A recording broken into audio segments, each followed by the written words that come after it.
Social commentary is something that's always existed in the world, but perhaps now, in the age of social media, we're seeing a huge shift in how it's all consumed.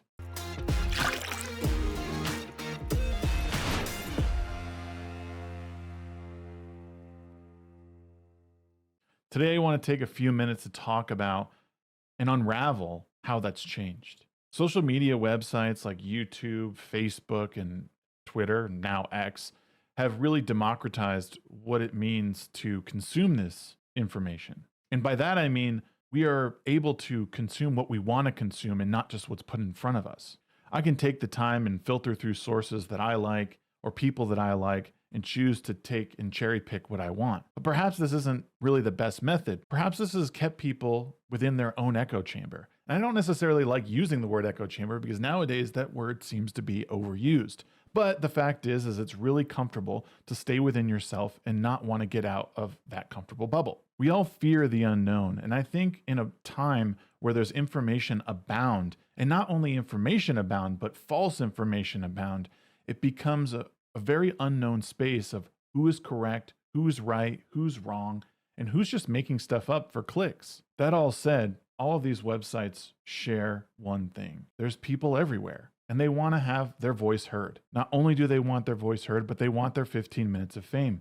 We've all seen the meteoric rise of faces and the meteoric falls of these faces in the spaces of social media, whether it's Facebook, Twitter, YouTube. People have come and gone over the years. And now all of these spaces offer a way for you to get paid to do it. So what I've seen are many places where people will share false information or questionable information in order to enrage one side or the other to get paid. People get mad at certain subject matters, headlines, taglines, and they share it with their friends. How could this be? Is this headline real?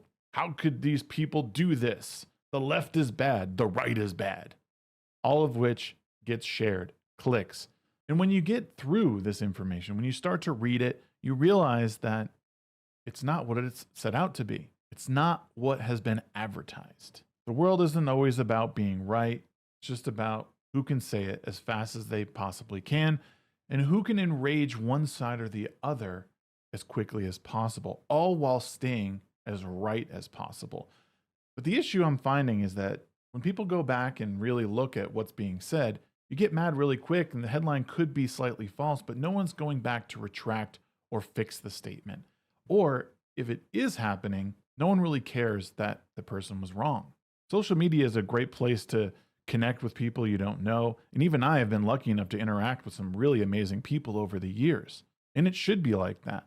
It should be a place that we can connect with people we wouldn't otherwise be able to. A lot of what's going on in the social commentary space is entertainment. But I do believe we have an obligation, even as entertainers, to be right sometimes and to take the time to vet the information that we're gathering and present it in a reasonable manner.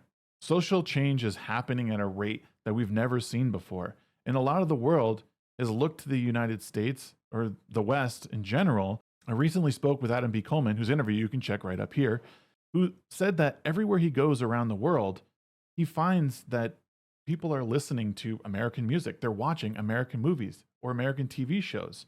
And for this reason, a lot of people are looking at us for these cultural shifts. We're seeing people mimic what we're doing. They're liking what we are liking.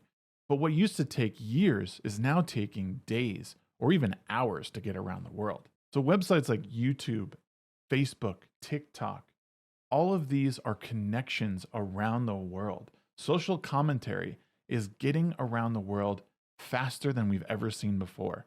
And because it's no longer one man standing in the middle of the town square, screaming for change and screaming for this or that to happen, this town square is now global. And the influence that people have over others is something we've never seen before. Dare I say, unprecedented. So what is it that you can do to combat some of this? Well, I think the most obvious thing is don't believe everything that you read. And even more so, take the time to read the things that you're seeing. If something is making you very angry, chances are it's likely a little bit false or skewed. Take the time to read past the headlines. And even furthermore, look at sources that are on the opposite end of whatever maybe political spectrum you're on, because I'd be willing to bet The details within those articles are very similar. And where you're going to find the differences is in the opinion. The next way you can combat this is read sources you don't otherwise see. And this is an extension of the previous one. If you're used to reading liberal media, take the time to read some conservative media. Again, if you could read through the opinions of the actual author of the article, you might actually see that the facts that are within the article are very similar to what you're reading in your own. This goes for podcasting, this goes for blogs, this goes for YouTube channels. At the end of the day, you'll notice that a lot of these people are just people like you and me. They have their interests, they might have differing opinions, but overall they want to see certain change that likely that you want to see changed. And one of the biggest ones that I've talked about recently, and this might be the most controversial of them all, when you're dealing with social commentary, a lot of times not consuming that social commentary will be very beneficial because a lot of what we're seeing does not apply to us. Or if we are seeing it, there's only small aspects that we can apply. So get outside, be involved in your community and see what you can apply and what you cannot apply. Some of this stuff you might not have any stake in, but a lot of it you just might.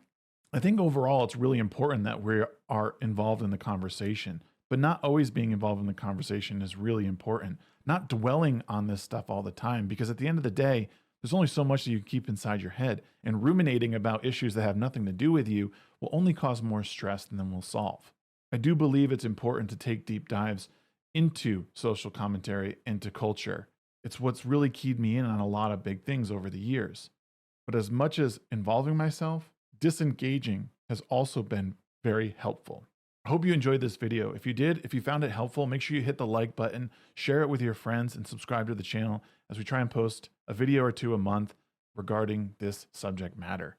Also take a moment above and check out my podcast, Ready, Set, Shag, as I sit down with people one-on-one, people I agree with, people I don't agree with, and people I want to know more about. Check that out now, and we'll see you guys next time.